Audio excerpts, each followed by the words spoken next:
அஸ்ஸலாமு அலைக்கும் வரஹ்மத்துல்லாஹி வபரகாத்துஹு. பிஸ்மில்லாஹிர் ரஹ்மானிர் ரஹீம். 40 ஹதீஸ்களை மனனம் செய்து இன்ஷா அல்லாஹ் இம்மையிலும் மறுமையிலும் வெற்றி பெறுவோமாக. ஆமீன் ஆமீன் யா ரப்பில் ஆலமீன். பிஸ்மில்லாஹிர் ரஹ்மானிர் ரஹீம்.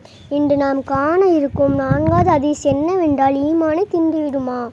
நபிகள் நாயகம் ஸல்லல்லாஹு அலைஹி வஸல்லம் அவர்கள் நவின்றுள்ளார்கள், போய் ஈமானை தின்றுவிடும். விளக்கம்: ஈமான் என்பது மாபெரும் செல்வமாகும். ஈமான் இருந்தால்தான் சொர்க்கம் போக முடியும்.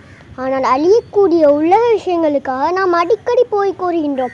இவ்வாறு போய் கூறுவதின் காரணமாக ஈமான் குறைந்து கொண்டே போகிறது. குறிப்பாக வியாபாரிகளில் பலர் எடுத்ததற்கெல்லாம் போய் கூறுகின்றனர்.